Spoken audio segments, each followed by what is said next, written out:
পাঁচশো টাকা দাও, ওকে তাহলে সিরিয়াল আগে দিত। টাকা দাও, টাকা দাও, টাকা দাও। আপনি, আপনাকে না বলেছি অ্যাটেন্ডেন্স ছাড়া আসবেন না? আপনার ট্রিটমেন্ট করা তো রিস্কি। আর আমি তো ট্রিটমেন্ট করার জন্য আসি নাই। চেম্বারের টাইমে গল্প করতে পারবো না, আপনি আসতে পারেন। আপনি এত বেশি বুঝেন কেন? আমি গল্প করতে আসি নাই।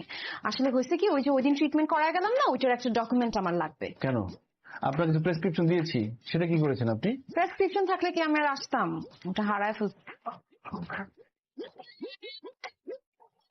স্যার, বাইরে একজন মহিলা খুব ঝামেলা করছে, ওনাকে কোনোভাবেই সামলানো যাচ্ছে না, আর উনি সিরিয়াল ব্রেক করে চলে আসছে। ম্যানেজ করো। সম্ভব না। এই আপনি কি করেন? রাখেন মোবাইল। আচ্ছা রেখে দিতেছি। আমার প্রেসক্রিপশনটা একটু তাড়াতাড়ি লিখে দেন না। এতটুকু হেল্প আমাকে করেন, আমি চলে যাই। আপনি আমার এত বড় ক্ষতি করেছেন, আপনাকে বারবার আমি হেল্প কেন করবো? করবেন না? আচ্ছা ঠিক আছে, লিখে দিচ্ছি। এটা হারাবেন না। আর রুট ক্যানেল সিলের জন্য আবার আসতে হবে। আবার? রুট ক্যানেলে বারবার আসতে হয়। আব্বাস, সিরিয়াল ব্রেক করে পেশেন্ট আসে কিভাবে? আমি দেখছি স্যার। দুধের আপনি কি করেন? আপনি বসে বসে কালি কাটছেন, হ্যাঁ? চুপ করেন। পেশেন্ট তো ঠিক আছে।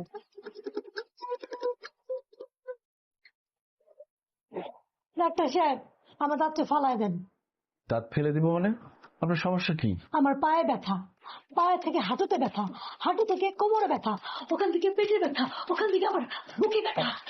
দাঁতের ব্যথাটাই বলো, সব রোগ নিয়ে শুরু করছে। এই চুপ থাকো তুমি। ডাক্তারের কাছে আসছি, সব আমি খুলে বলবো না? ডাক্তার সাহেব, এই মরার দাঁতের জন্য আমি ঠিক মতো কথাও বলতে পারি না। যে দাঁতের জন্য আমি ঠিক মতো কথা বলতে পারি না, সে দাঁত রেখে কোনো লাভ আছে? দাঁতটা আমার ফালাইবেন। আচ্ছা দরকার হলে ফেলে দিব, কিন্তু দাঁত তো দেখতে হবে আগে। কি দেখবেন আপনি? আমি তো অন্য ডেন্টিস্টকে দেখাই আসছি, সে বলছে দাঁত ফালাই দিতে। আমি বাসাতেই ফালাইতাম যদি আমার বাসায় কোনো মেশিন পত্র থাকতো। মেশিন পত্র নাই, তাই আমি এখানে আসছি। অন্য আরেকজন বললে তো আমি ফেলে দিতে পারি না, এক্সরে করতে হবে, দাঁতটা দেখতে। এই যে এক্সরে আমি করে আনছি, এই যে এই দাঁতটা তো সমস্যা, এটা ফালা দিলে সব সমস্যা সমাধান হয়ে যায়। দেখি। দেখার দরকার নাই তো, এই যে এইটাই ডাক্তার সাহেব, এটাই দাঁতে ফালা দিলে।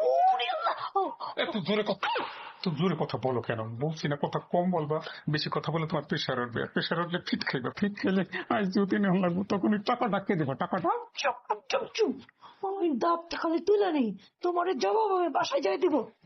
ঘুষে ব্যাপার না, বললাম স্যার আমার দিকে তাকাই, আমাকে একটু উদ্ধার করে স্যার, দাঁত ফেলাই দেন। আচ্ছা ঠিক আছে, দেখছি। আব্বাস আসুন।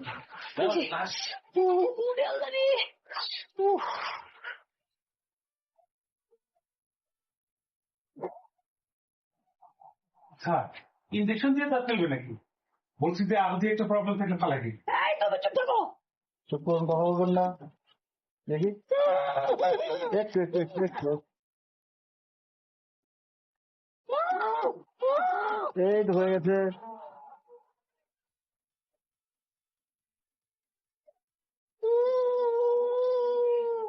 তোর কি ভারী ভারী লাগে? দেখি হ্যাঁ করুন। না না, আস্তে আস্তে আস্তে, ভয় নেই ভয় নেই ভয় নেই।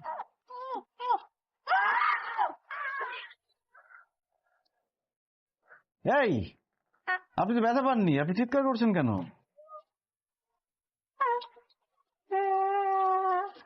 দেখি।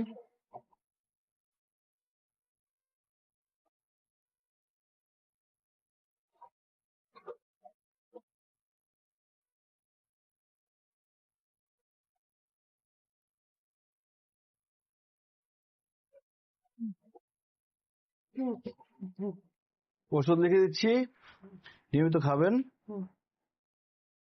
আর আধা ঘন্টা পর তুলাটা ফেলে দিবেন। 24 ঘন্টা ব্রাশ করবেন না, কুলি করবেন না, আর 24 ঘন্টা কথা বলবেন না।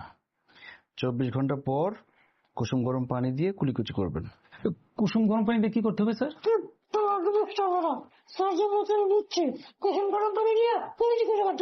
তুমি এত কথা বলবো? স্যার বলছে না 24 ঘন্টা কথা বলতে নিষেধ?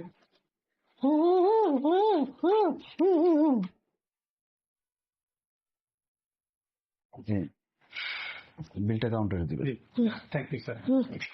ওঠো।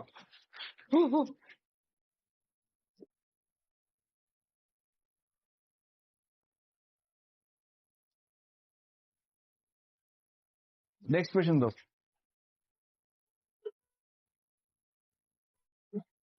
স্যার বলছি কি, আমার বিল হয়েছে 3,000 টাকা, আমি আপনার 10,000 টাকা দিব। মানে 3,000 টাকা বিল আপনি 10,000 টাকা দিবেন কেন? সবাই তো কম দিতে চায়। দেবো স্যার দেবো। হয়েছে কি স্যার, আমার ওয়াইফ সারাটা দিন 24 ঘন্টা বক করতে করতে আমার জীবনটা জ্বালাপালা করে ফেলাইছে। আপনি ওরা ডাক দিয়ে বলবেন আপনি ভুলে 24 ঘন্টা বুঝে ফেলাইছেন, ওখানে 24 দিন বলবেন, তাহলে আমি 24টা দিন শান্তিতে ঘুমাইতে পারি স্যার। তাই না? তুই বেটা তুই ঘুমাবি, তুই এরকম আমাদের স্যার আমার জন্য দোয়া করেন স্যার। এই, এই, আস্তে আস্তে।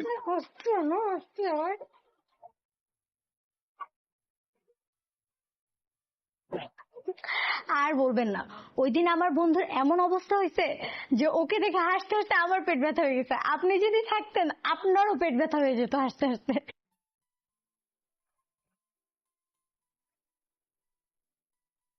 কি দেখেন? না কিছু না, আরে বলেন না কি দেখতেছেন। মানে পোর্সেলিন না হয়ে জিরকোনিয়া হলে ভালো হতো।